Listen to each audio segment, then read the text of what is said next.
Okay, so next week we're going to be working on clay. Some of you guys are watching this previous week. Some of you guys are watching it 5 minutes before you're supposed to do your assignment for the block.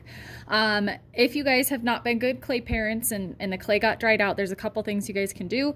When you're pulling it from your 12-pound block, if it is still moldable, you can still press, you can move it, but it's pretty dried out, it's gonna crack, then you know you recycle it. So remember, you just stick it in the water, press and fold and press and fold.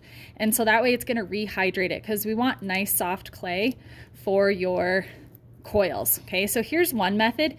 If you have time to do it overnight, here's another thing that you can do for clay that's dried out a little bit, but it's still moldable.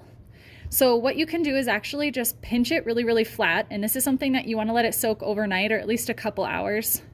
So you'd want to do this the night before we're working on a project. Have a bag ready, and then you can actually just dunk it in water, and you want it thin so that way the water touches as much of the clay surface as possible. And then you just repeat that. Then I'm going to stick it in a bag overnight and let that water soak into the clay. So then that way when I pull it out, I wedge it and I'm ready to go. If your clay looks like this, where it's hard as a rock, here's where the real fun comes in, okay? You're gonna have a cup of water, and you're gonna be chunking off pieces of clay.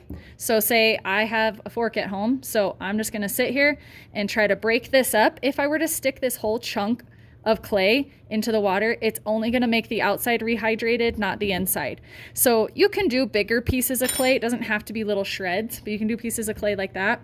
And then stick them in water, let them soak for probably 30 minutes, and then repeat the process from before, where you're gonna take this clay and you're gonna put it in a bag.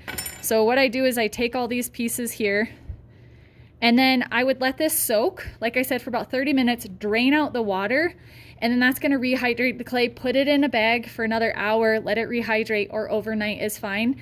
And then you're gonna have clay ready to go. So when you pull it out of the bag after it's been hydrating, you need to push it together into one piece of clay. And then another way to wedge is to do a spiral wedge, where you're holding it into your hands, you press your clay together, and it's basically like turning this together. So I'm gonna hold it in a ball and kind of turn it and twist it, and that's gonna help me get some of those air bubbles out of there as well. And then you have clay ready to go for your coils that we're working on this week. So even if your clay is dried out, I'm gonna tell you, yes, absolutely, rehydrate it, and then you guys will keep working on it.